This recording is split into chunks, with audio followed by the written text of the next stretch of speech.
Yo, if you're looking to buy MT, go check out AOEAH.com. Link to their website will be down in the description. They're one of the most cheapest and reliable sources in the 2K community that sells MT. And if you use code TRULY, you'll get yourself 3% off at checkout. Yo, what's good YouTube? It's your boy Truly JC coming back with a brand new video for y'all today.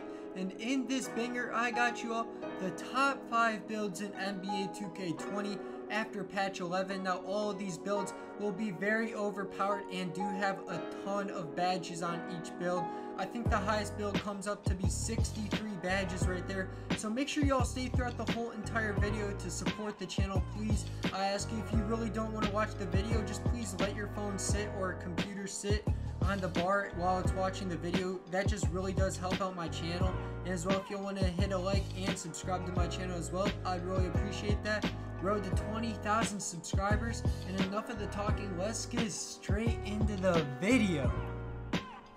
Coming in at number 5, we have locked in the rebounding wing as a small forward. Now before I say anything else about this build, I just wanted to say that I did pre-record when I was making the builds here, so I would not be able to time up everything I'm talking about and as well as the build. So if you guys just want to pause through while I am still talking and making the build, you can go ahead and do that. But right here, I'm just going to be talking about what the build does and how it is presented in the park, or anything like what's its specialties and maybe a couple negative effects for it. But basically that's it. I'm not explaining it too much. I'm not going overkill. I'm just telling y'all about the build.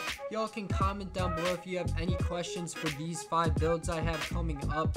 But like I said, I'm just giving you the basic stats and everything about this build. So coming in at number 5, like I said, the rebounding wing will be a small forward. His height is going to be at 6'7", 187 pounds, and an 88.5 arm span.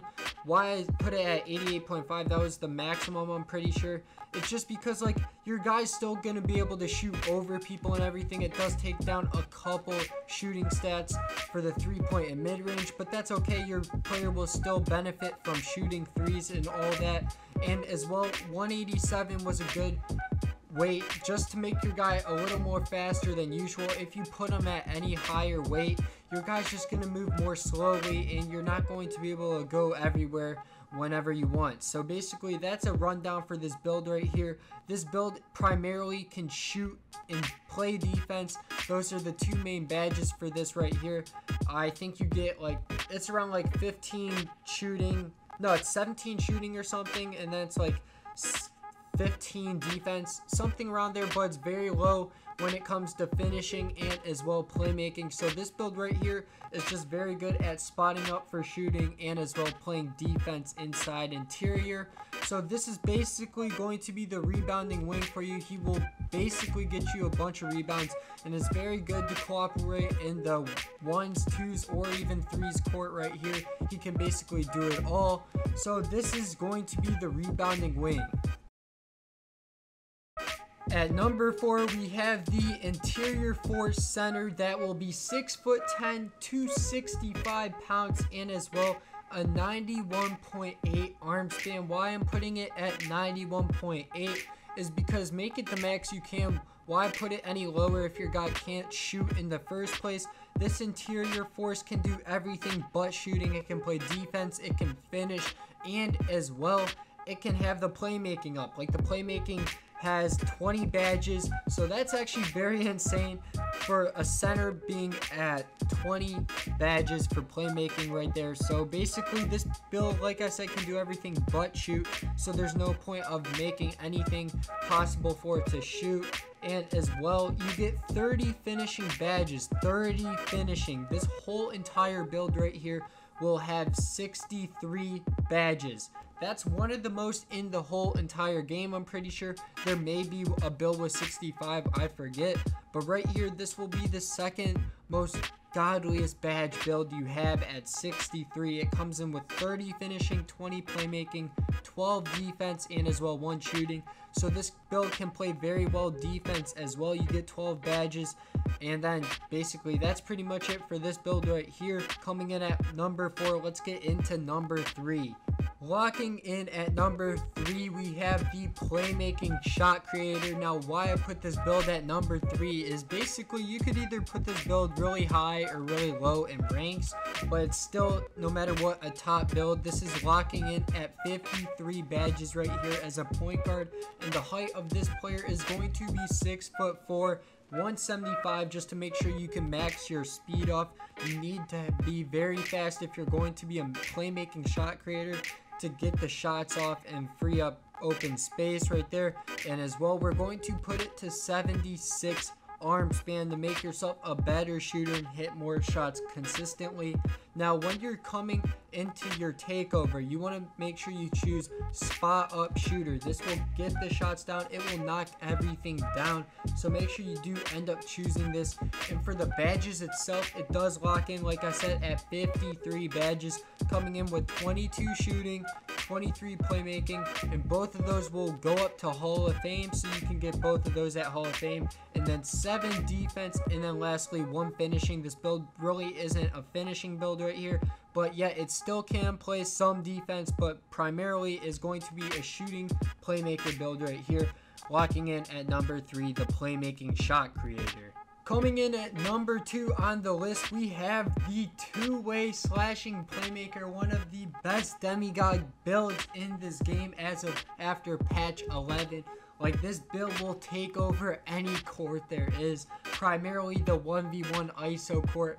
Man, that is just a joyride right there. But this build will lock in with 61 badges at 6'5", 175 pounds to make sure your guy can be very speedy, and as well 77 arm span just to make sure you get that extra ball handling, and as well get off that higher percentage shot with a lower arm span. So right there, like I said, 6'5", 175 pounds and 77 arm span.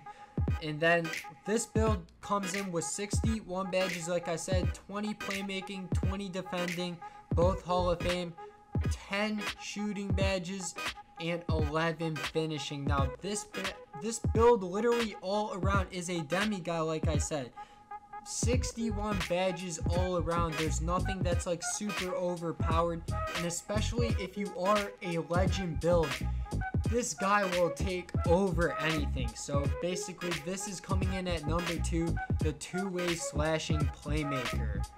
Last but not least, we have the number 1 broken build in the game after patch 11, coming in with the Paint Defender. Now this Paint Defender is not only a center, but this center can green threes. I'm telling you all, this center can spot up, shoot from 3 and anywhere else on the court. So I'm telling y'all, not everyone will be prepared to guard you all when you are playing this build. This build will be at 6'11", 285 pounds with a 93 maxed out arm span, which will surprise everyone, I know it.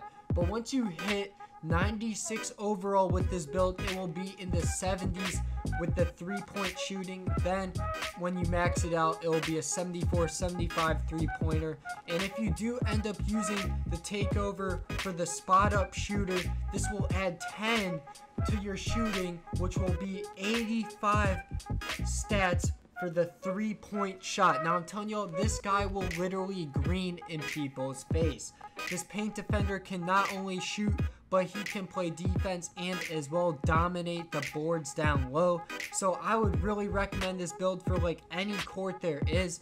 He can take over anything. The only negative I would say to this build is basically it has 1 playmaking badge, which centers shouldn't really have playmaking badges in the first place, so it's not even a bad negative. But that is why I chose my Paint Defender coming in at number 1, and that will bring it off for this video. And that pretty much wraps up the video here. Hopefully you all did enjoy and you will decide to use one of these builds I did use in the video.